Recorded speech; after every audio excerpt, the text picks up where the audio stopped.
Hello friends, আমি অর্জুন। তোমরা দেখছো তোমাদের প্রিয় চ্যানেল লার্ন উইথ মি।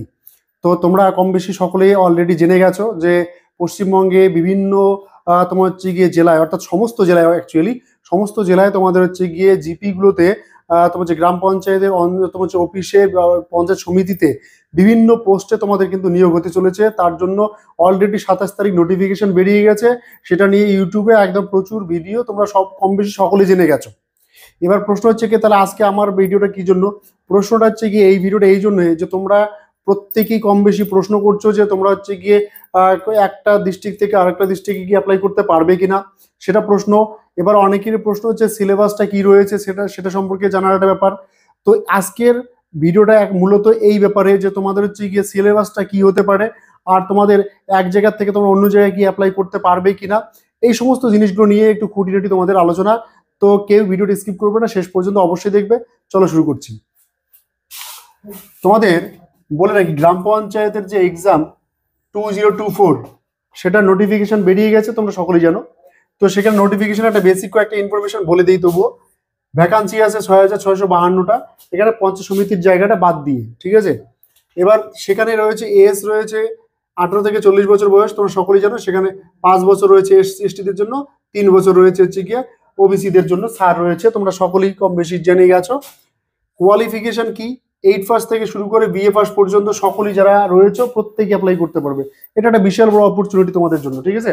যারা 8 পাস করেছে তারা অ্যাপ্লাই করতে পারবে, যারা 10th বা মাধ্যমিক পাস করেছো, উচ্চ মাধ্যমিক পাস করেছো, গ্রাজুয়েশন করেছো, তারা প্রত্যেকে অ্যাপ্লাই করতে পারবে। তাদের সেই কোয়ালিফিকেশন অনুসারে কিন্তু পদ রয়েছে প্রচুর, হ্যাঁ।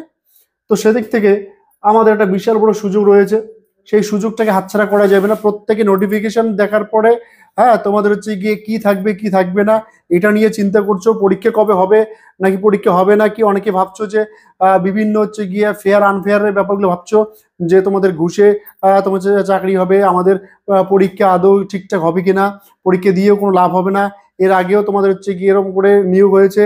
এগুলো চিন্তা মাথার থেকে ঝেড়ে ফেলো, পরীক্ষার জন্য ফুল প্রিপারেশন নাও। এই জন্য যে তুমি তো অন্তত পরীক্ষাটা পাশ করো, তারপরে তোমার চাকরির চিন্তাধারা, তোমার হচ্ছে কোথায় কি আছে না আছে, ফেয়ার আনফেয়ার পরে চিন্তা করো, কোথায় ঘুষ হবে না কি হবে সেগুলো পরে চিন্তা করো। তুমি জাস্ট তোমার কাজটা করো, সেটা কি, তোমাকে এক্সামটাকে ক্র্যাক করতে হবে, তোমাকে এক্সামটাকে পাস করতে হবে। যে কোশ্চেন আসবে সেই কোশ্চেন থেকে তোমাকে আগে পাস করতে হবে, তারপরে তোমাদের হচ্ছে গিয়ে বাকি চিন্তা। তো তুমি তোমার ডিউটিটা পালন করো, অটোমেটিক্যালি যখন সময় আসবে দেখবে তুমি সাকসেস হয়ে গেছো, ঠিক আছে।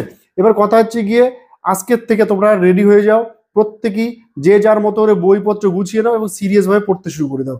শুধু শুধু সময় নষ্ট করো না, এর ভিডিও ওর ভিডিও, এখানে ওখানে এই করে ওই করে কিচ্ছু হবে না। নিজের থেকে তুমি যতক্ষণ না শ্রম দিচ্ছ নিজেকে, যতক্ষণ নিজেকে সময় দিচ্ছ, যতক্ষণ না তুমি নিজে ঠিকঠাক করছো, ততক্ষণ পর্যন্ত কোনো ভিডিও দেখে, কোনো ব্যাচে এডমিশন হয়ে এই সেন্টার বলবে, ওই সেন্টার বলবে, এই ইউটিউব চ্যানেল বলবে, ওই ইউটিউব চ্যানেল বলবে যে এখানে এডমিশন হয়ে যাও একদম পাস, ওইখানে এডমিশন হয়ে যাও একদম পাস করাই দিব, আমরা ক্র্যাক করাই দিব, এগুলো কিচ্ছু না। যতক্ষণ না তুমি পড়ছো ততক্ষণ তোমাকে কেউ পাস করাতে পারবে না। তো তুমি সিরিয়াস হয়ে যাও, তো তুমি তাহলে পাস করতে পারবে, ঠিক আছে। তো যেটা কথা সেটা হচ্ছে গিয়ে তোমরা এখন থেকে সিরিয়াস ভাবে লেগে যাও। কারণ হচ্ছে গিয়ে তোমরা অনেকে ভাববে যে ভোট সামনে, তাহলে হচ্ছে গিয়ে ভোট অ্যানাউন্সমেন্ট হয়ে গেলে তো তোমাদের পরীক্ষা কবে হবে না হবে কোনো ঠিক নেই। পরীক্ষা হবে 100% শিওর, এটুকু জেনে নাও।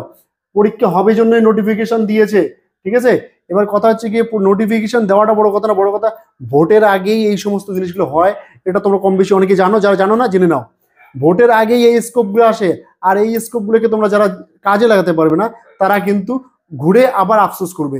তো কেউ মিস করবে না, সিরিয়াস ভাবে একদম প্রিপারেশন নিতে থাকো আজকের থেকে। তোমাদের সিলেকশন যে প্রসেসটা হবে সেটা দুটো ধাপে হবে। একটা হবে রিটেন টেস্ট বা রিটেন এক্সাম যেটা হয়, ঠিক আছে। আর একটা হবে তোমাদের ইন্টারভিউ। এই রিটেন এক্সাম যেটা রয়েছে সেটা, রিটেন এক্সাম তোমাদের কত মধ্যে হবে সেটা একটু বলে দেই। রিটেন এক্সাম হবে তোমাদের হচ্ছে গিয়ে 85-র মধ্যে, ঠিক আছে। 85-র মধ্যে রিটেন এক্সাম হবে। সেখানে কি কি থাকছে পরে বলছি।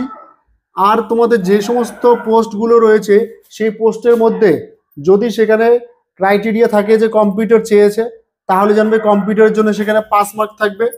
আর যদি কম্পিউটার না থাকে তো জানবে সেখানে ইন্টারভিউ সব মিলে হয় কম্পিউটার নতুবা হচ্ছে কি ইন্টারভিউ, দুটো মিলে মোট কথা 15 নম্বর থাকবে। এই হলো এদিকে 85 আর এদিকে 15, এই হলো 100 মার্কস। তোমাদের 100 মার্কসের উপর বেস করে মেরিট লিস্ট কিন্তু তৈরি হবে, ঠিক আছে। বারবার বলছি, তোমরা কোথায় চিন্তা করবে যে ওর নেতা আছে কি দাদা আছে কাকু রয়েছে ওর হবে আমার হবে না, এগুলো একদম ভুলে যাও। একদম সিরিয়াস তুমি তোমার কাজটা করো, তোমার সেরাটা দেওয়ার চেষ্টা করো, তুমি তোমার পড়াটা ভালো করে পড়ে যাও। আমিও আশা করছি যারা ঠিকঠাক পড়বে তাদেরই চাকরি হবে। আগে তোমাকে পাস করতে হবে, এটা বড় কথা, ঠিক আছে। এবার কথা হচ্ছে কি এক্সাম যে সিলেবাসটা রয়েছে সেই সিলেবাসের মধ্যে কি থাকতে পারে, এখনো পর্যন্ত কনফার্ম সিলেবাস নেই, কিন্তু যেটা অ্যাপ্রক্সিমেটলি জানা যাচ্ছে, সেটা যেটা খবর পাওয়া যাচ্ছে যে কি কি থাকতে পারে, থাকতে পারে হচ্ছে কি ইংলিশ, ম্যাথ থাকছে, বেঙ্গলি থাকছে, জিকে থাকছে। এখানে খুব বেশি হলে রিজনিং দিবে, অর্থাৎ তোমরা ভাবছো যে কম বেশি সবই তাহলে রয়েছে। নর্মালি যেটা হওয়ার কথা এই তিনটেতেই পরীক্ষা হওয়ার কথা, ইংলিশ, ম্যাথ আর জিকে, এই তিনটেতেই পরীক্ষা হওয়ার কথা। বেঙ্গলি থাকলেও থাকতে পারে, নাও থাকতে পারে, ঠিক আছে। তো সেক্ষেত্রে কি হবে দেখো, তোমাদের ইংলিশ যদি থাকে সেখানে থাকবেই, থাকে না থাকবেই। ইংলিশে 25টা কোশ্চেন থাকবে, 25 নাম্বার থাকবে সেখানে। ম্যাথে 25টা কোশ্চেন থাকবে, 25 নাম্বার থাকবে সেখানে। বেঙ্গলিতে 25টা কোশ্চেন থাকবে, 25 নাম্বার। আবার জিকেতে 10টা কোশ্চেন থাকবে, 10 নাম্বার। এই জায়গাটা একটু উলটপালট হতে পারে, কি সেটা হয় বেঙ্গলি 25টা কোশ্চেন থাকবে, নতুবা জিকে 25টা কোশ্চেন থাকবে। তো জিকে যদি 25টা কোশ্চেন থাকে তার মানে বেঙ্গলি 10টা কোশ্চেন থাকবে। এই করে তোমাদের এই দুইটাকে অল্টারনেট হতে পারে, ঠিক আছে। তো এটা মোটামুটি তোমাদের একটা সিলেবাস। আর তোমাদেরকে বলে দেই যে তোমাদের ফর্ম ফিল আপ শুরু হতেছে মার্চের মধ্যে, শুরু হতে চলেছে, তোমরা কম বেশি সকলেই জানো, ঠিক আছে। তো মার্চের মধ্যে ফর্ম ফিল আপ শুরু হয়ে গেলে তোমরা জানো খুব তাড়াতাড়ি পরীক্ষা হয়ে যাবে। তো একদম দেরি করবে না, আজকের থেকে সিরিয়াস প্রিপারেশন দিতে থাকো। আর তোমাদেরকে বলছি, অনেকেরই মনে প্রশ্ন যে তোমরা হচ্ছে কি একটা ডিস্ট্রিক্ট থেকে আরেকটা ডিস্ট্রিক্টে অ্যাপ্লাই করতে পারবে কিনা।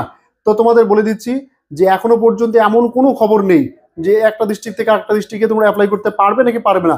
কিন্তু যেটা পূর্ব তোমার হচ্ছে গিয়ে রিক্রুটমেন্টগুলো হয়ে যাচ্ছে সেগুলোতে যেটা দেখা যাচ্ছে যে স্থায়ী বাসিন্দা ছাড়া কিন্তু অন্য জায়গার বাসিন্দারা অ্যাপ্লাই করতে পারে না নর্মালি, যেটা আইসিডিএস গুলোতে হচ্ছে। তো এগুলো তো সেই টাইপের কতগুলো এক্সাম। তো আমার মনে হচ্ছে যেটা, এবং যেটা বোঝা যাচ্ছে যে সাধারণত নিজস্ব তোমার হচ্ছে গিয়ে ডিস্ট্রিক্ট ছাড়া তোমরা হয়তো অ্যাপ্লাই করতে নাও করতে পারো, ঠিক আছে। তো তোমরা সেটাকে ফোকাস না করে তুমি একটা সিট লাগে তো তোমার, সেই দিকে তুমি ফোকাস করো। তোমার ডিস্ট্রিক্টে হয়তো ভাবছো যে তোমার ডিস্ট্রিক্টে হয়তো 50টা 60টা রয়েছে সিট রয়েছে, অন্য ডিস্ট্রিক্টে 500টা 400টা রয়েছে, সেখানে অ্যাপ্লিকেশন করবে, এরকম কোনো চিন্তা নেই। তুমি প্রিপারেশনটা ঠিকঠাক নিতে থাকো, যখন ফর্ম বেরোবে তখন বাকি যেটুকু কনফিউশন রয়েছে সমস্ত ক্লিয়ার হয়ে যাবে। তখন তোমার যা মনে হয়, তোমার যদি মনে হয় তুমি অন্য ডিস্ট্রিক্টে অ্যাপ্লাই করবে, আর যদি তখন করা যায় তো অবশ্যই তোমরা করবে। আপাতত তোমাদের একটাই কাজ হবে, সেটা হচ্ছে ফুলফিলভাবে প্রিপারেশনে ফোকাস করা। চলো আজকে ভিডিও এই পর্যন্তই। ভালো লাগলে অবশ্যই লাইক কমেন্ট করবে, বন্ধুদের মধ্যে শেয়ার করবে। চ্যানেলে নতুন হয়ে থাকলে চ্যানেলটাকে সাবস্ক্রাইব করে বেল আইকনটা প্রেস করে দিবে, যাতে এই ধরনের চাকরি রিলেটেড আপডেট নিউজ সবার আগে তোমরা পেয়ে যাও। টাটা।